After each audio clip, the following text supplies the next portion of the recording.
August 2024 গোটা দেশ সাক্ষী হয়েছিল এক নরপৈশাচিক অমানবিক ঘটনার। দেশ জুড়ে এখনো আন্দোলন বা প্রতিবাদের ঝড়। সাক্ষ্য প্রমাণ অনেকটাই লোপাট।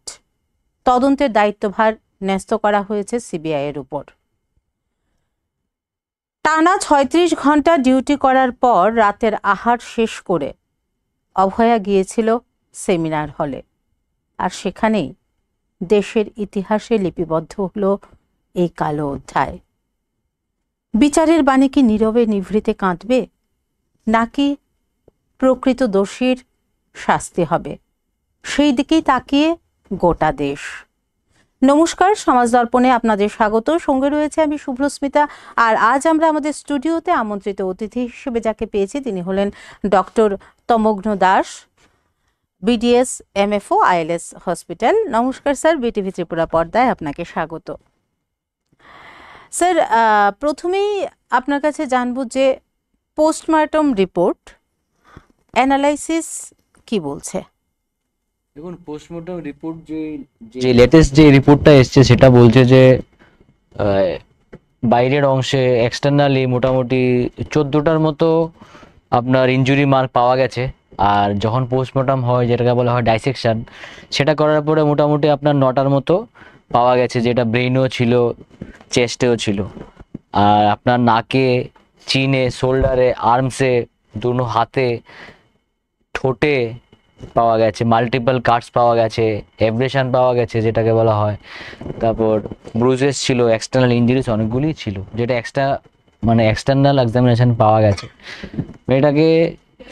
মেয়েটার যে চশমাটা পরা ছিল, সেই চশমাটা চোখে ভাঙা ছিল এবং চশমাটা ভেঙে চোখের মধ্যে ঢুকিয়ে দেওয়া হয়েছিল।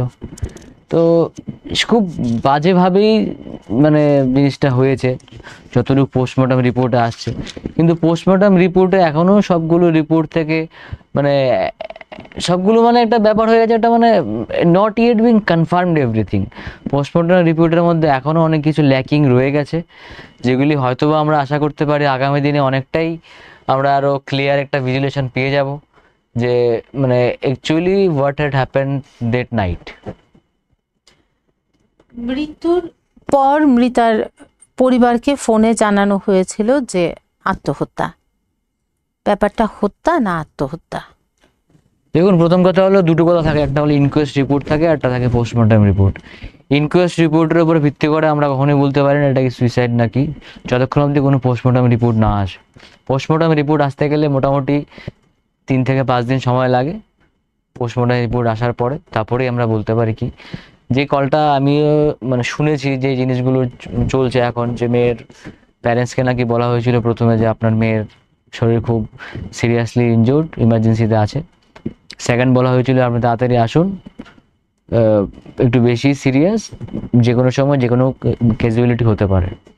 থার্ডলি ওনাকে বলা হয়েছিল যে আপনার মেয়ে সুইসাইড করেছে, আপনি এইমাত্র এখনই চলে আসুন। তো ওই মুহূর্তে ইনকোয়েস্ট রিপোর্টের উপরে ভিত্তি করে কখনো সেটা বলা যায় না, আনটিল আনলেস এটার পুরোপুরি ইনভেস্টিগেশন হচ্ছে যে এটা কি সুইসাইড ছিল নাকি হোমিসাইডাল ছিল নাকি অ্যাক্সিডেন্টাল ছিল। যে কোনো আনন্যাচারাল ডেথ 3 প্রকারের হয়, আপনারা সবাই জানেন। একটা হোমিসাইডাল হয়, একটা অ্যাক্সিডেন্টাল হয়, একটা সুইসাইড হয়। তো ইনকোয়েস্ট রিপোর্টের উপরে ভিত্তি করে কখনো আমরা বলতে পারি না তাড়াতাড়ি করে, এত তড়িঘড়ি করে, যে এটা কি সুইসাইড ছিল নাকি হোমিসাইডাল ছিল। আর যথারীতিভাবে মজার কথাটা হলো, যখন বডিটা পাওয়া গেছে তড়িঘড়ি করে বডিটাকে শেষকৃত্য করা হয়েছে, যাতে করে কোনো এভিডেন্সের না থাকে। আমরা সবাই দেখেছি, আপনারাও সবাই দেখেছেন, ঘটনা হয়ে যাওয়ার 48 ঘন্টার পরে 6 থেকে 7 হাজার লোক ঢুকে ভেতরে কি করে ওই এভিডেন্সগুলো লুটপাট করার যে কথা আপনি প্রথমেই বললেন করার চেষ্টা করেছিল। অ্যাকচুয়ালি ব্যাপারটা হয়, কোনো ক্রাইম হয়ে গেলে ক্রাইমের চারিদিকে একটা ব্যারিকেড দিতে লাগে, যেটাকে বলা হয় crime scene management.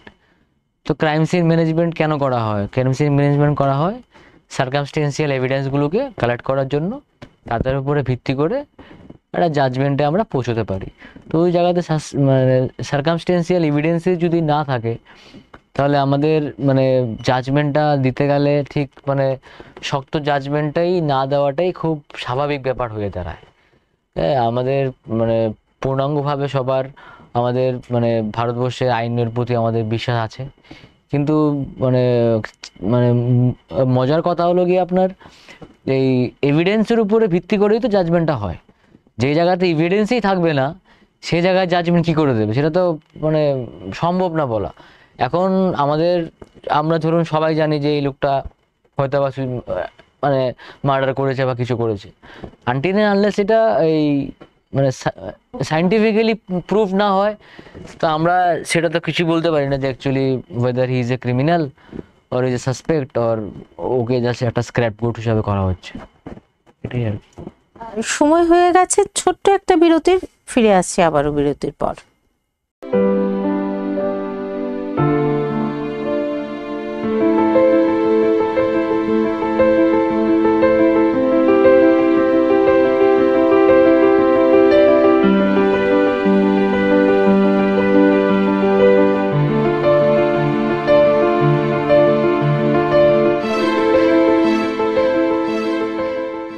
Sir sir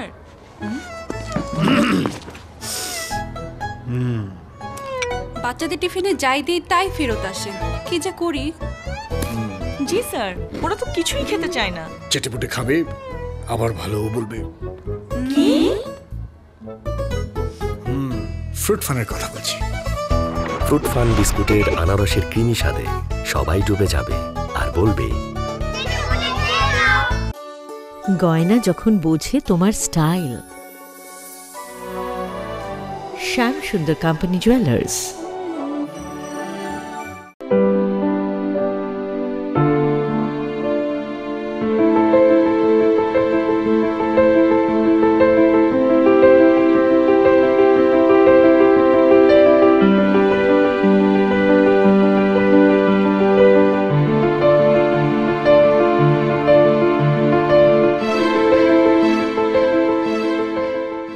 ফিরে এলাম আবারও বিরতির পর। সরাসরি চলে যাচ্ছে আমাদের আলোচনায়।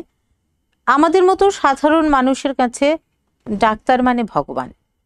কর্মক্ষেত্রে একজন ডাক্তারের এরকম পরিণতি, সেই প্রসঙ্গে আপনার মতামত জানব।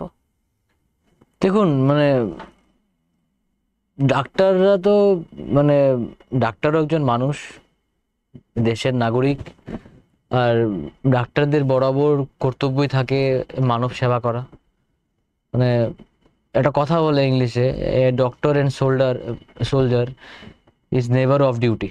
মানে ওরা কখনো নাকি ডিউটি থেকে বিরতি নিতে পারে না, বাড়িতেই হোক, অফিসেই হোক, আদালতেই হোক, হসপিটালেই হোক, যেখানেই হোক, রাস্তাঘাটেই হোক। তো মানে জিনিসটা খুবই মানে দুঃখের ব্যাপার যে একজন ডাক্তার হয়ে এরকম মানে পরিণতি ওনার হতে হলো।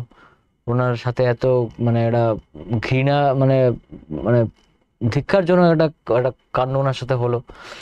মানে ভাবা যায় না একটা ডাক্তার, একটা ওনার হসপিটাল যেটাকে মানে ডাক্তারদের মানে মন্দির বলা হয় হসপিটালদের, সেখানে একটা মানে ডক্টরকে এত বাজেভাবে সেক্সুয়াল অ্যাসল্ট করে ওনাকে এরকমভাবে মারা হলো।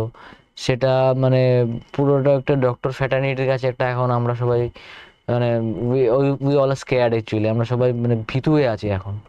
মানে জানি না আগামী দিনে কি আইন কানুন পাল্টাবে, কি হবে ডক্টরের জন্য কি না, বাট এটা এতটুকু বলতে পারি যে যদি ডক্টররাই যদি হসপিটালে সুরক্ষিত না হয় তাহলে আগামী দিনে কি কোনো কেউ আর ডক্টর হতে চাইবে? তো ভাবা যায় যদি কেউ ডক্টর হতে না চায়, যে জিনিসটা ভারতবর্ষে 15-20 বছর আগে ছিল, সে ডক্টর পাওয়া যেত না, সেটা যদি আবার ইন্ডিয়াতে দেখা দেয় ভারতবর্ষে, তাহলে ভারতবর্ষের মানচিত্রের স্বাস্থ্য বিভাগ চেঞ্জ হয়ে যাবে পুরোটা। তো আগামী দিনে আগামী প্রজন্মকে আমরা কি রেখে যাব, কি বলবো আমরা? তো ডক্টরকে সবাই যেরকম ভগবান মানে, ডক্টরও মানুষ সেবায় যতটুকু সম্ভব করার চেষ্টা করে। তো সেই জায়গায় যদি ডক্টররাই মানে সুরক্ষিত না হয় তাহলে আগামী দিনে মানে মানে ডক্টর হওয়া মানুষের যে একটা স্বপ্ন ছিল আজকের দিনে, সেটা অন্যরকম ভাবে জিনিসটা পরিলক্ষিত হবে। তো আগামী দিনে ডক্টর আর কি হতে চাইবে না, যদি হতেও চায় তখন সবাই ব্যবসার মনোভাব নিয়ে ডক্টর হতে চাইবে, সেবা করার মনোভাব নিয়ে কেউ ডক্টর হতে চাইবে না। ডিউটি করার পর তারপর নিজের কর্মক্ষেত্রে যখন এরকম একটা ঘটনা সংঘটিত হয়, মানে সেই ঘটনা সম্পর্কে কিছু বলার ভাষা আমার মনে হয় আমরা খুঁজে পাবো না আর কি। চলে যাচ্ছি পরবর্তী প্রশ্নে আপনার কাছে। সাক্ষ্য প্রমাণ অনেকটাই লোপাট। আপনি একজন, আমরা জানি আপনি একজন ফরেন্সিক অন্টোকোলজিস্ট, তো সেই প্রসঙ্গে আপনার কাছে জানবো যে কালপ্রিটকে ধরা কতটা সম্ভব?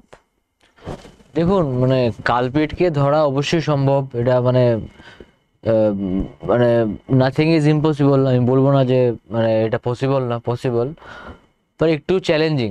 মানে চ্যালেঞ্জিং ব্যাপারটা কেন হচ্ছে, আমি আপনাকে যদি পোস্টমর্টমটা 3 ভাগে ভাগ করি। এক্সটার্নাল এক্সামিনেশন আমি আপনাকে বলে দিয়েছি প্রথম শুরু হতেই।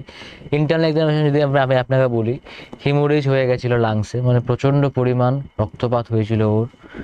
তারপরে ওর মানে ব্লাড ক্লট হয়ে গেছিলো অনেকগুলো জায়গাতে। ইন্টারনাল ব্লিডিং তো ছিলই, ভিসারাল অ্যান্ড ব্লাড স্যাম্পলসগুলোও নেওয়া হয়েছে। যদি আমি সেক্সুয়ালের দিকটা ভাবি, মানে যেটা পোস্টমর্টম রিপোর্টে যেটা লেখা আছে, white thick viscous liquid has been found, মানে সাদা কালারের, মানে একটু গাঢ়া এটা পাওয়া গেছে অনেকটাই। ভ্যাজিনাতে ইনজুরি ছিল, আর মানে ফোর্সফুল পেনিট্রেশন হয়েছে সেটা লেখা ছিল। আর ইন্টারেস্টিং ব্যাপার হলো যে যেই ফ্লুইডটা পাওয়া গেছে, সেমিনিয়াল ফ্লুইড, এটা 151 গ্রাম পাওয়া গেছে, যেটা একটা প্রশ্নবোধক চিহ্ন রেখেই যাচ্ছে যে হয়তোবা সেটাতে মানে এক্সাক্ট ফিগারটা অ্যাজ এ ফরেন্সিক এক্সপার্ট আমরা বলতে পারি না, আমরা সবসময় একটা রেঞ্জে বলি, মানে মোর দেন 2, ঠিক আছে, মোর দেন 1 আর মোর দেন 2% এখানে ইনভলভমেন্ট ছিল। আর যে ওনার যে হাইমেনটা ছিল সেটাও পুরো র্যাপচার হয়ে গেছে, মানে সেমিনাল ফ্লুইডটা পুরো একদম সার্ভিক্স অব্দি চলে গেছে। তো মানে তারপর ওনার মানে অনেকগুলো মানে পুরো স্পট আছে মুখের মধ্যে অনেকগুলো, আপনারা হয়তো অনেকে যারা প্রেস মিডিয়ার বন্ধুরা আছেন তারা দেখেছেন ছবিগুলোতে সেরকম করে ওনাকে মারা হয়েছিল। তো এই মুহূর্তে তো মানে বলবো না আমি যে এটা ইম্পসিবল, বাট হ্যাঁ চ্যালেঞ্জিং এই কারণে কলকাতা পুলিশের কাছে যেই মানে এভিডেন্সগুলো আছে সেটা সিবিআইয়ের কাছেও আছে, সেটা আমার কাছেও আছে। সিবিআইয়ের কাছে কিন্তু এক্সট্রা কোনো এভিডেন্স নেই, কারণ কলকাতা পুলিশ হস্তান্তর করেছিল 48 ঘন্টা বাদে। ততক্ষণে অলরেডি অনেক এভিডেন্সই গায়েব হয়ে গেছিলো। তড়িঘড়ি করে মানে এই মৃতদেহটাকে মানে শেষকৃত্য করা হয়েছিল। ওর গলাতে এবং এই সাইড দিয়ে অনেকগুলো বাইট মার্ক পাওয়া গেছিলো। বাইট মার্কের এক্সট্রাক্ট করা হয়েছে কি না সেটা পূর্ণাঙ্গভাবে পোস্টমর্টম রিপোর্টে কিছু লেখা নেই। যদি লেখা থাকে বা যদি আগামী দিনে এমন কিছু থাকে তাহলে অবশ্যই এই বাইট মার্কসগুলির থেকেও আমরা একটা মানুষের চিত্র বানিয়ে ফেসিয়াল রিকনস্ট্রাকশন করে আমরা ক্রিমিনালটার ফেসটা বানাতে পারি। ওইখান থেকে আমরা ডিএনএ নিতে পারি যদি আমি এক্সট্রাক্ট করে থাকি, ব্লাড থাকলে ব্লাডের ডিএনএও করতে পারি পিসিআর টেকনিকে। তো হ্যাঁ চ্যালেঞ্জিং, আমি বলবো না কিছু ইম্পসিবল তো কোনো মতেই না। 3D স্ক্যানিং করা হয়েছিল অনেক দিন পর, সিবিআই করেছিল 3D স্ক্যানিং, কিন্তু যখন 7 থেকে 8 হাজার লোক ওই রুমে গেছিলো ওদের ফুটপ্রিন্ট ছিল প্রচুর পরিমাণে। তো 3D স্ক্যানিং করে তেমন কিছু সিবিআইয়ের হাতে তেমন কিছু ধরা পড়েনি এবং সেটা পড়বে না, সেটা খুবই স্বাভাবিক। কলকাতা পুলিশ যেই জিনিসটা করে দিয়েছে সেটা সিবিআইয়ের পক্ষে খুবই এখন চ্যালেঞ্জিং হয়ে দাঁড়িয়েছে। সিএফএ মানে সেন্ট্রাল ফরেন্সিক ল্যাবরেটরিতে সবগুলো এভিডেন্সের যে ভিসারের যে স্যাম্পলগুলো আছে, মানে তরল স্যাম্পলগুলো গেছে, সেগুলো এখনও ইনভেস্টিগেশনে আছে, সেগুলোর রিপোর্ট এখনও আসেনি। তো আমি এইখানে দাঁড়িয়ে এই কথাটাই বলতে পারবো যে ইম্পসিবল তো মোটেও না, বাট চ্যালেঞ্জিং। গোটা দেশ চাইছে অপরাধীর কঠোর থেকে কঠোরতম শাস্তি। আসলে কি আসল অপরাধীকে কি ধরা সম্ভব? দেখুন, আসল অপরাধীকে ধরা সম্ভব কি সম্ভব না সেটা বলার জায়গায় আমি নেই। আমার কাজ হলো সায়েন্টিফিক্যালি জিনিসটাকে বলা, সায়েন্টিফিক্যালি কী জিনিস আছে সেটা বলা। সেটা আমাদের যে মহামান্য আদালত আছে ওনারই মানে হস্তক্ষেপ আমাদের হতে হবে, ওনার উপরে ডিপেন্ড করবে। মানে আর আমরা যে সিবিআই যে এভিডেন্সগুলো দিয়েছে সেটার উপরে ভিত্তি করেই অপরাধী ধরা না ধরা সেটার উপরে ডিপেন্ড করবে, আর জাজমেন্ট ডিপেন্ড করবে। বাট হ্যাঁ এটা ঠিক, একটা কথা আছে ফরেন্সিকের ভাষায় যেটাকে বলা হয় লোকার্স প্রিন্সিপাল অফ এক্সচেঞ্জ, যেটাকে বলে when two objects interact there is always a exchange of material. মানে দুজন ব্যক্তি যদি কিছুতে ইন্টারাক্ট হয় তাহলে কোনো না কোনো কিছু একটা এক্সচেঞ্জ হয় এবং কিছু না কিছু রেখে যায়। আবারও বলছি, যে কোনো ক্রাইম সিনে যত বড় কালপ্রিটই হোক না কেন ও কোনো না কোনো এভিডেন্স ছেড়ে যায়। বাট ওই ডিফারেন্সটা হয়ে যায় টাইম, মানে কতটুকু পরে জিনিসটাকে দেখা হয়, কতটুকু বাদে দেখা হয়, কতটা সময় অতিক্রান্ত হওয়ার পর দেখা হয়। তাড়াতাড়ি যদি দেখা হয় তাহলে অনেকটা ইজি হয়ে যায়, আর দেরিতে দেখা হলে অনেকটাই চ্যালেঞ্জিং হয়ে যায়। তো কালপ্রিটকে ধরা মোটেও ইম্পসিবল না, ধরা যেতেই পারে। অনেকগুলো এভিডেন্স অলরেডি আছে, ডিএনএ অ্যানালাইসিস আছে, এখন অনেক অত্যাধুনিক মানে ফরেন্সিক এইড চলে এসছে ভারত সরকারের কাছে, হোম মিনিস্ট্রির কাছে। তারা যদি চায় তো এটা মানে আমি বলবো না যে একদমই মানে পসিবল না, সবটাই পসিবল, কিন্তু সব কিছু ডিপেন্ড করছে যে মানে কত তাড়াতাড়ি জিনিসগুলো এগিয়ে যাবে। এবং মানে মানে জেনারেলি ভারতবর্ষে কী হয়, কোনো একটা কিছু হলেই কিছুদিন হয়ে হট্টগোল চলে, তারপর সব ঠান্ডা হয়ে যায়। তো ঠান্ডা না হওয়ার আগেই যদি কাজগুলি হয়ে যায় তাহলে আমি আশা করি আমরা একটা ভালো মানে তদন্ত আমরা আগামী দিনে মানে আমরা দেখতে যাচ্ছি। সময় হয়ে গেছে আবারও ছোট্ট একটা বিরতির, ফিরে আসছি বিরতির পর।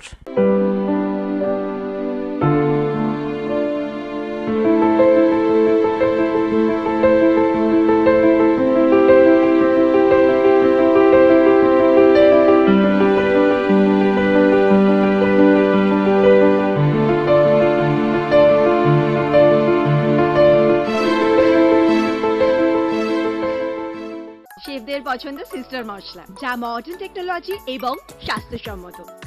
সিস্টার, নিশ্চিন্তের প্রতীক।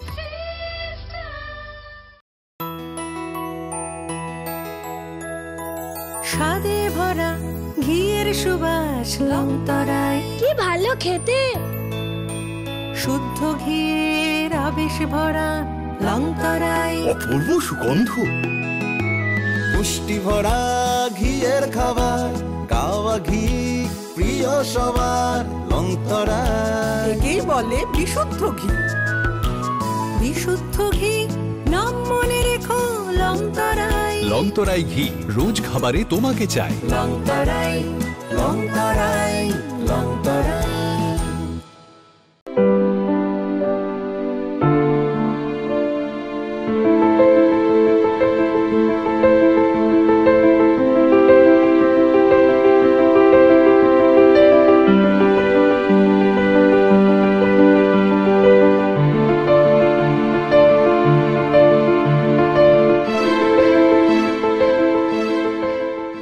ফিরে এলাম আবারও বিরতির পর, চলে যাচ্ছি আবারও স্যারের কাছে আমাদের আলোচনায়। স্যার, আপনার কি মনে হয় এই যে পুরো ঘটনাটা, এর ক্ষেত্রে অপরাধী, মূল অপরাধী কি একজন নাকি কয়েকজনের মিলিত কাজ এটা? দেখুন, মানে যেটা পোস্টমর্টম রিপোর্টে লেখা আছে যে এই যে সেমিনিউলার ফ্লুইডটা পাওয়া গেছে সেটা 151 গ্রাম।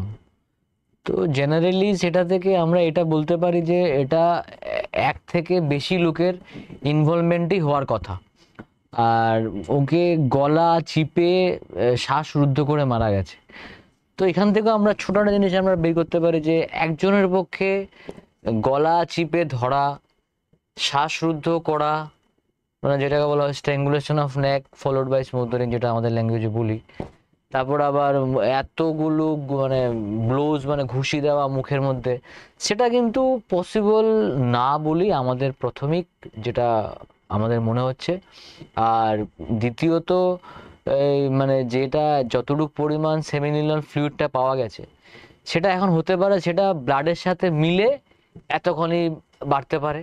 আর যদি এটা ব্লাডের সাথে না মিলে থাকে তাহলে একজনের পক্ষে এতগুলো সেমিনিউলার ফ্লুইডটা is very difficult to say. সেখান থেকে আমরা প্রাথমিকভাবে বলতে পারি এটা 2 থেকে বেশি লোকের একটা ইনভলভমেন্ট হওয়ার চান্সটাই খুব প্রবল বলে আমি তো এই মুহূর্তে সেটাই মনে করছি। এখন পর্যন্ত যাদেরকে এই কেসে ধরা হয়েছে, আপনার কি মনে হয় মানে ওরা কি প্রকৃত অপরাধী না এখানে কোনো সাজানো ব্যাপার কিছু রয়েছে? দেখুন, এই মুহূর্তে সেটা বলাটা আমার ভুল হবে যদি আমি বলি যে ওরা সাজানো কি ওরা মানে ওরাই মূল অপরাধী। যখনই কোনো ইনভেস্টিগেশন আন্ডার ওয়ে হয় তখন এজ এ ফরেন্সিক এক্সপার্ট আমি কখনোই বলতে পারি না যে ওই কালপ্রিট, ওই স্ক্র্যাপ গোট। বাট হ্যাঁ, প্রাথমিকভাবে তো আমাদের এটাই মনে হচ্ছে যে এই লোকটাকে আজ মানে এখন অবধি যেটাকে ওনাকে অ্যারেস্ট করা হয়েছে, তো উনি একটা স্ক্র্যাপ গোট হিসাবে সাজানো হয়েছে। রিসেন্টলি আমি ওনার পলিগ্রাফ টেস্ট রিপোর্টও দেখলাম, সেখানে উনি বললো যে উনি আসার আগেই নাকি মেয়েটা মৃত ছিল, এটা পলিগ্রাফ রিপোর্ট। নার্কো অ্যানালাইসিস ওনাকে করার জন্য রিকোয়েস্ট করা হয়েছে। হ্যাঁ, আরেকটা কথা বলে রাখি, যদিও পলিগ্রাফ টেস্টটা কিন্তু কোর্টে অ্যাকসেপ্টেবল না। নার্কো অ্যানালাইসিস অ্যাকসেপ্টেবল, কিন্তু নার্কো অ্যানালাইসিস করার আগে যে কোনো সাসপেক্টকে বা একিউজডকে পারমিশন নিয়েই করতে হয়। ওই লোকটা যদি পারমিশন না দেয় তাহলে নার্কো অ্যানালাইসিস করা যায় না। তো এতটুকু প্রাথমিকভাবে এটাই মনে হচ্ছে যে হয়তোবা এটাতে কিছুটা মানে কিছু প্রভাবশালী লোকদের এখানে যুক্ত থাকার মানে জিনিসটা খুবই প্রবল। আর ওই যে লোকটাকে ধরা হয়েছে এটা কলকাতা পুলিশের সিভিক পুলিশ, যতটুকু আমি দেখলাম শুনলাম পত্রপত্রিকাতে, সেটা দেখে তো এটাই মনে হচ্ছে যে ওকে স্ক্র্যাপ ঘুট হিসাবে বানানো হয়েছে। আর এই যে তথ্যগুলো আমি বললাম, যে গলা চিপে শ্বাসরুদ্ধ করে মারা, তারপর এতগুলো আঘাতের চিহ্ন, 14টা এক্সটার্নাল ইনজুরিজ, ডাইসেকশনের পর 9টা পাওয়া গেছে, তারপরে মুখে এতগুলো ব্লোজ, হ্যাঁ মানে ঘুষির চিহ্ন, ঠোঁট কাটা। তো সেটা করে আমি সেটা বলতে পারি যেখানে অনেকজন লোকেরই একটা ইনভলভমেন্ট হওয়ার চান্সটা বেশি। আর আপাতত যাকে এখন একিউজড বা সাসপেক্ট বলে জেরা করা হচ্ছে, হয়তো বা আগামী দিনে আমরা আরো কিছু চাঞ্চল্যকর তথ্য দেখতে পাবো, সেটাই আমি ভরসা রাখি। আমরা আমাদের আলোচনার একেবারেই শেষ প্রান্তে আপনার কাছে যাব শেষ প্রশ্নে। যদি প্রসঙ্গক্রমে জানতে চাইবো যে আমাদের রাজ্যে যে ফরেনসিক ডিপার্টমেন্ট, এটা কতটা অ্যাডভান্স? দেখুন, ত্রিপুরাতে ফরেনসিক যে বিভাগটা আছে, ফরেনসিক যে সায়েন্স ল্যাবরেটরি আছে, সেটাতে তেমন পরিমাণে অ্যাডভান্স টেকনোলজি কিছুই নেই। আর অ্যাডভান্স টেকনোলজি তখনই হবে যখন ম্যান পাওয়ার ভালো থাকবে আর কোয়ালিটি ম্যান পাওয়ারটা মেনটেইনড হবে। তো এখানে যে ফরেনসিক ল্যাবরেটরি আছে বা যেই জিবিতে আছে ফরেনসিক মেডিসিন ডিপার্টমেন্ট, টিএমসিতে আছে, আরও ওই আছে কিছু, তারপর ওই ফরেনসিক একটা ইউনিভার্সিটিও আছে এখানে, ন্যাশনাল ফরেনসিক সায়েন্স ইউনিভার্সিটি রাধানগরে। তো বেসিক্যালি যে কথাটা হচ্ছে গিয়ে, যারাই ফরেনসিক স্পেসিফিক পড়া, ওদের যদি আমরা ব্যবহার না করতে পারি আগামী দিনে, তাহলে জিনিসটা ব্যাপারটা হয়ে যাচ্ছে যে মানে যেই ফিল্ডে স্পেশালাইজড এক্সপার্ট, আমরা যদি ওকে ওনার ফিল্ডে এক্সপার্ট হিসাবে রিভিউ বা ওপিনিয়ন না নিতে পারি, অন্যরা যদি ওপিনিয়ন দেয়, তো কখনোই সেটা একটা মানে ওই ফিল্ডের যে এক্সপার্ট তার মতো কখনোই সেটা হবে না, পসিবল না। আর ইনফ্রাস্ট্রাকচারের মানে উপরে যদি আমি বলতে যাই, হ্যাঁ মানে আপনি ধরে নিন যে ত্রিপুরা তো ছোট রাজ্য, ছোট রাজ্যর যে থাকা দরকার সেটা আছে, কিন্তু অ্যাডভান্স টেকনোলজি আরও ত্রিপুরাতে দরকার। সাইবার ক্রাইম থেকে আরম্ভ করে যে ফরেনসিক ডিপার্টমেন্টে যে জিনিসগুলি আছে, ফরেনসিক বায়োলজি থেকে ফরেনসিক মানে ফেসিয়াল রিকনস্ট্রাকশন, এগুলো ত্রিপুরাতে এখনও নেই। যেরকম ফরেনসিক ওডন্টোলজিস্ট আমরা, তো এগুলোর যে মেশিনগুলো থাকে, সফটওয়্যারগুলো থাকে, যে হাড্ডি দাঁত যেগুলোর উপরে আমরা কাজ করি, সেগুলোর কিছুই আগামী এখনো অবধি ত্রিপুরাতে নেই। কিন্তু আমি আশা রাখবো আগামী দিনে ত্রিপুরাতেও এগুলোই আসবে, এবং যারা যেই বিভাগে এক্সপার্ট তাদেরকে যথাযথ মর্যাদা দেওয়া হবে, সেটাই আমি আশা রাখবো। অসংখ্য ধন্যবাদ স্যার আপনাকে, এরকম একটা ইস্যুতে আমাদের আমন্ত্রণে আপনি সাড়া দিয়েছেন, আমাদেরকে সময় দিয়েছেন, ধন্যবাদ এবং কৃতজ্ঞতা। দেশের বিচার ব্যবস্থার উপর শ্রদ্ধা এবং সম্মান রেখেই আমরা বলবো যে অপরাধীর শাস্তি হোক, অপরাধীর নির্যাতিতার পরিবার বিচার পাক। আজকের মতো সমাজ দর্পণ এই পর্যন্তই। নানা রঙের অনুষ্ঠানের জন্য চোখ রাখবেন বিটিভি ত্রিপুরার পর্দায়। নমস্কার।